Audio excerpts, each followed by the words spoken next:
예전에 두 분의 강사님이랑 또는 뭐 다른 목사님들 통해서 많이 들었던 그 유머로서 한 예화 중에 이런 예화가 있죠. 어느 집사님께서 기도를 열심히 하셨습니다. 새벽이고 수요일이고 금요일이고 날마다 기도하셨어요. 그러다가 기도가 끝날 즈음에 무작위로 성경을 펼쳤습니다. 그리고 성경을 펼쳤을 때 가장 먼저 눈에 띄는 성경 말씀을 그날 하나님께서 자신에게 주시는 말씀으로 목사가 살아가겠구나 생각하면서 늘 그렇게 살아왔습니다. 저는 그런 생활이 너무 즐거웠어요. 그리고 그 말씀에 의해서 믿음을 키워나가고 힘을 얻어서 살았습니다. 그러니 자연히 일도 잘 되었고 삶에 기쁨이 생겼어요. 근데 그 기쁨으로 사는 집사님을 보고 어떤 사람이 흉내를 내요. 그래서 자기도 성경을 펼쳤습니다. 그런데 그랬더니 눈에 확 들어온 말씀이 마태복음 27장 5절 말씀. 뭐예요? 유다가 스스로 목매어 죽으리라. 이게 이제 뭐였죠? 기분이 이상해요. 그래서 또 다른 곳을 펼쳤습니다. 그랬더니 이번에는 누가복음 10장 37절 가서 너도 이와 같이 하라 하십니다. 마지막 3-4번은 해야겠다. 그래. 이게 하나님 말씀이긴 하고 폈는데 이번에는 요한복음 13장 27절 뭐예요? 유다에게 이르시되 네 하는 일을 속히 하라 하십니다. 저도 말씀 준비하면서 이거 예전에도 몇 번 들었어요. 몇 번 들었는데 할 때마다 들을 때마다 웃긴 것 같아요. 오늘 말씀하고 주제는 관련이 있기 때문에 제가 이 예화를 선택을 했는데 몇 번 많이 들었죠, 그죠? 오늘 말씀과 이어져요. 유머스러운 이야기인데 우리에게 뭔가 메시지를 주는 예화예요. 실제로 기도하다가 말씀을 펴서 나오는 것을 하나님 뜻으로 여기고 신앙생활하는 분이 있을까요, 없을까요? 있을 것 같습니다.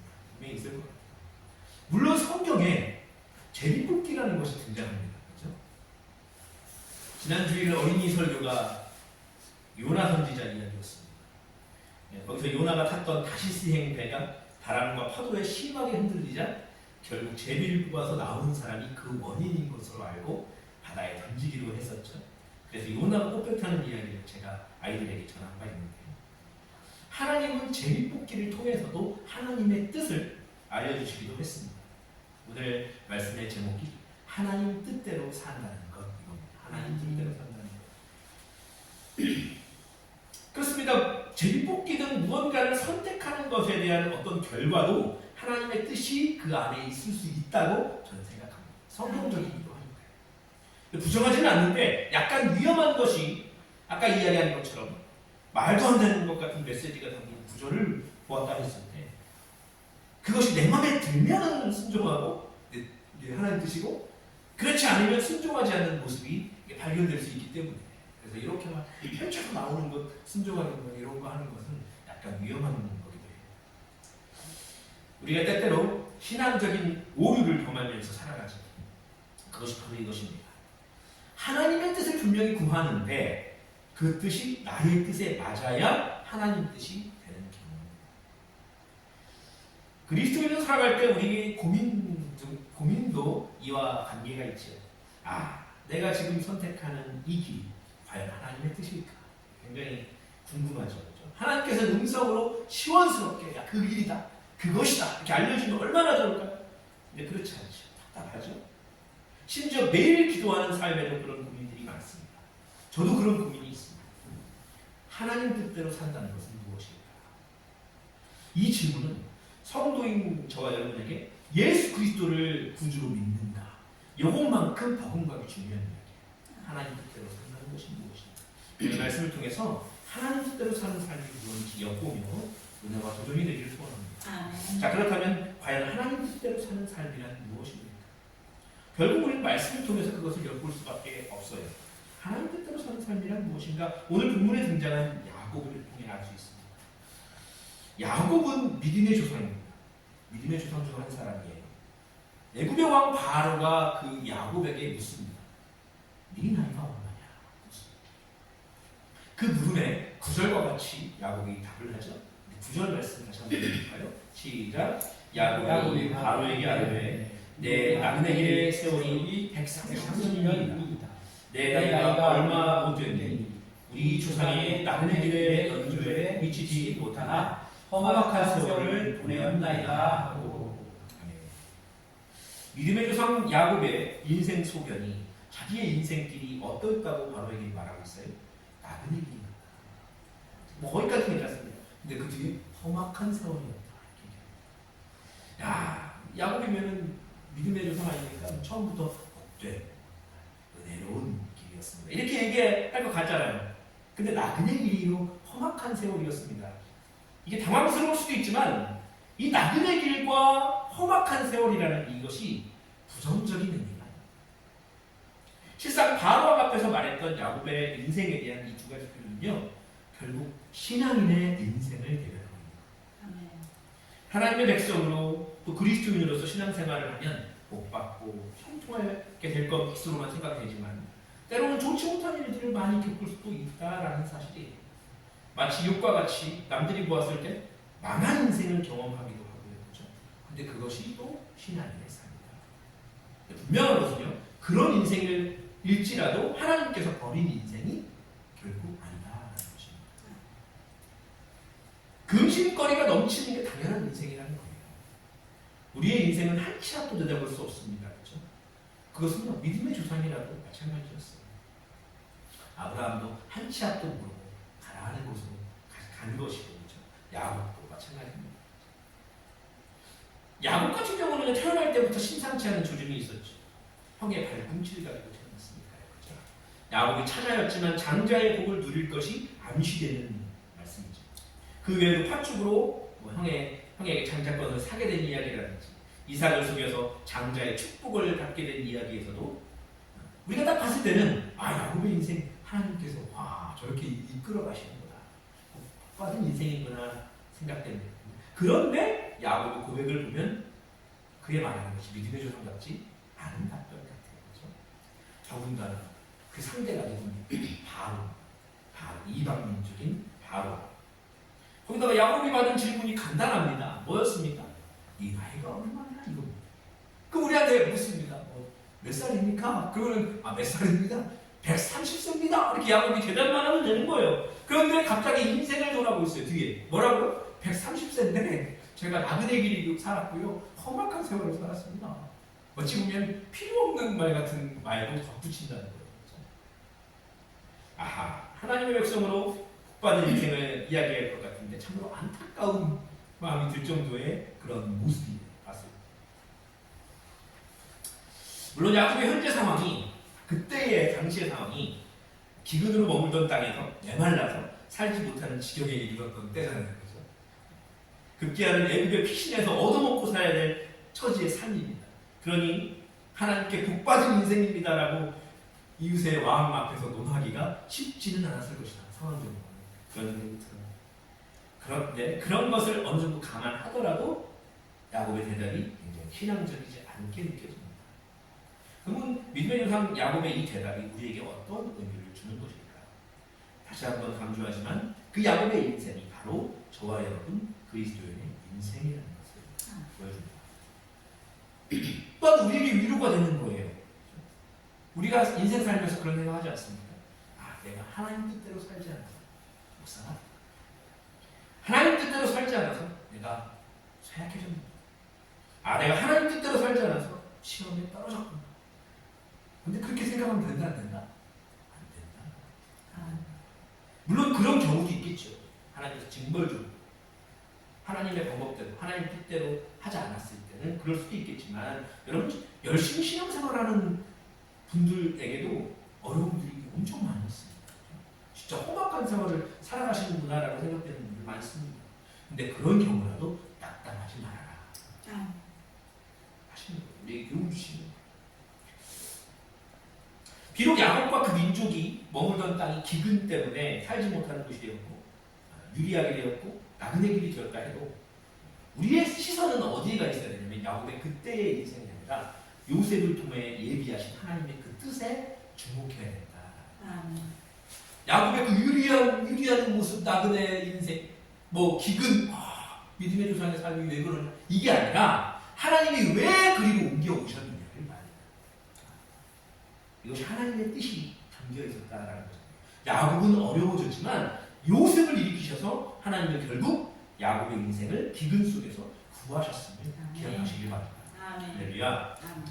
야곱의 인생은요, 야곱이 팥죽을 파야겠다 하고 스스로 선택한 것 같은 일도 있지만 또 생각지 않게 살아가던 요셉을 잃어버리는 슬픈 일도 있었습니다.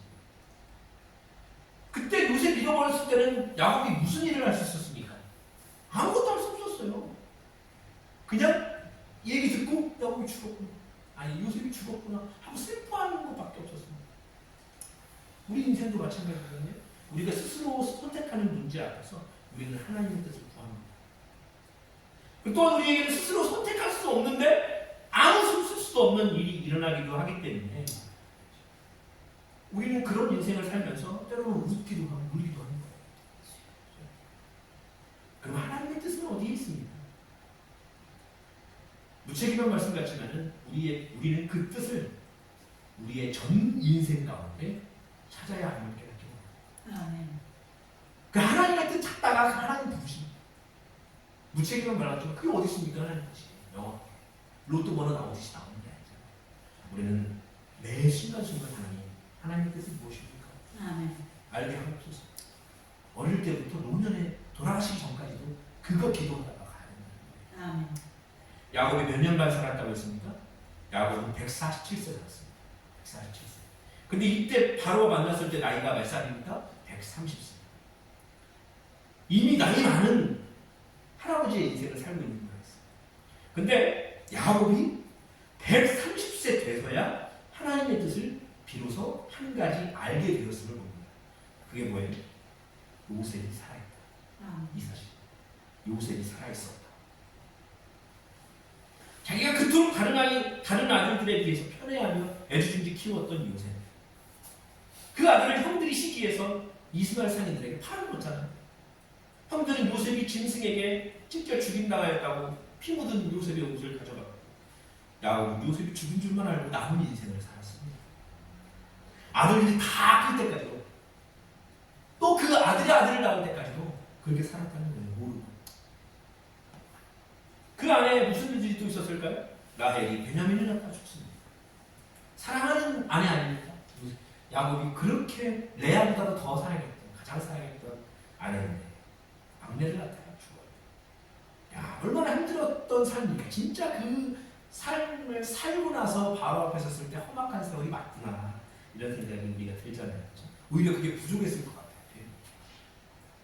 하나님께서 그런 야곱이 슬프지 않도록 야곱아 네 아들 요셉 때문에 힘들어하지 마라. 요셉이 살아있다라고 한 번이라도 말씀해 주셨으면 얼마나 좋았을까요? 평안했을 거 아닙니까? 근데 그렇다고 그가 하나님을 경험하지 못한 인생입니까? 아닙니다. 특별한 경험하는 사람이 야곱 아닙니까? 하나님과 대면하여 이기고 이스라엘이라는 위대한 이름을 얻은 사람이 야곱이에요.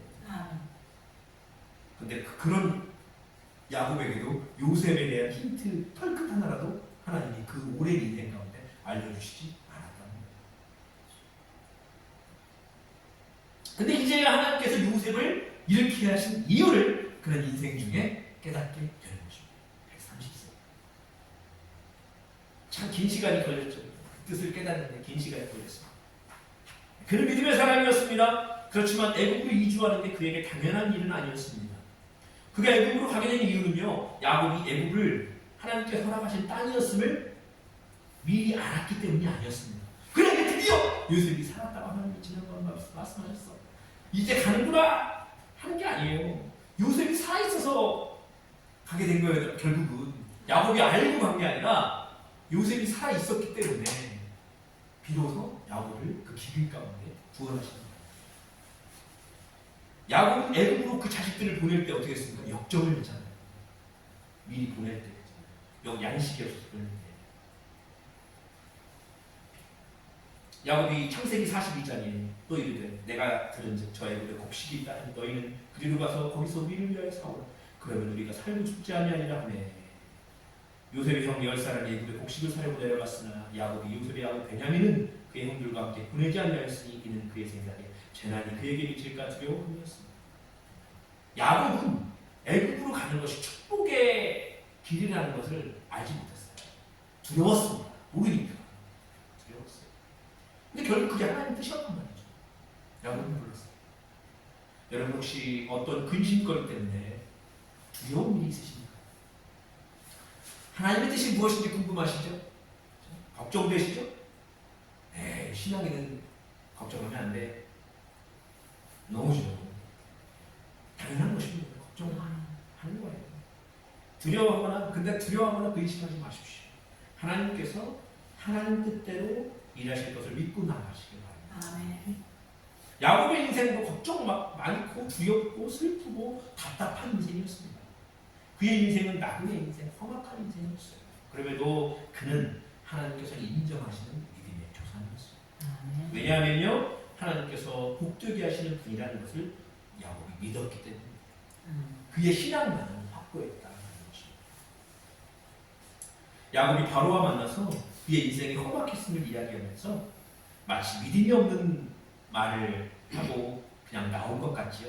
그러나 그 후에 보면 그는 그 힘없는 인생의 모습으로 나오지 않았습니다.